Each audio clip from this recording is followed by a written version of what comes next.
Hey, cinema community, we're here at our local AMC. Just got done seeing the movie Megalopolis in IMAX. This is our extended review. Rebecca, what'd you think? This is going to be a very divisive film, to say the least. There's something for everybody in every era of Coppola. What do I mean by that? This is a Franken-smush. Everything you've ever seen in a Coppola movie, it's there. Dysfunctional relationship with the mom. Check. Dysfunctional relationship with his family, his work, his life, his creativity, all riding on his legacy. Check. I forgot to mention the rampant Catholic symbolism in addition to all the little Italian history Easter eggs. Check. I have to say, Elvis made an appearance. My first thought is, oh my gosh, that's his nephew. But love me, break my faithful heart. This movie is cursed. I'm sure you've heard about the notorious production troubles, not to mention the impending lawsuit that's happening. That being said, there seems to be a weirdly compelling story underneath it all. When does an empire die? Does it collapse in one terrible moment? No. If you can dive through the layers of overblown and just half-baked symbols and metaphors that seem to go nowhere, you'll find yourself interested in this movie. There were some quotes that were actually interesting to me. Is this way we're living the only one that's available to us? I'm like, oh, okay, he's quoting a little bit of Shakespeare. I don't know what that was all about, but it was there. But the problem was, something would happen, then they'd split to something else, and then you kind of lost the momentum. The costuming wasn't great. The cinematography wasn't too terrific.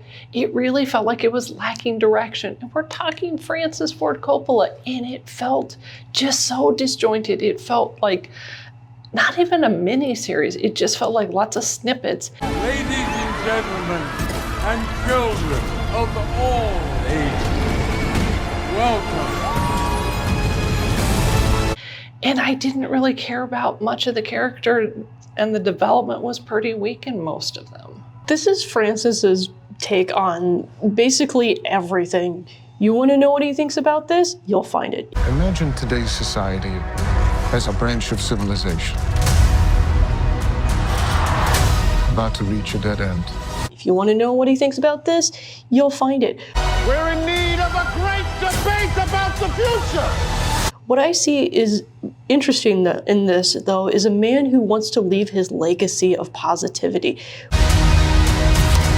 My plan is a city that people can dream about. Megalopolis.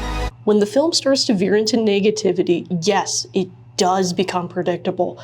The positivity kind of lends some little bit more snappy moments to the screenplay, but Francis really doesn't know how to pick a lane sometimes. It feels like, we're gonna throw this in there. Yes, Ben-Hur reference, check. It just keeps going and going and going. There's several ending fake outs, and by the third time, I'm just like rolling my eyes in my chair, which is never a good sign. I think the thing that was hard is sometimes in psychology they talk about free association. And free association is whatever comes to your mind you're just talking about, right? That's a Freud thing.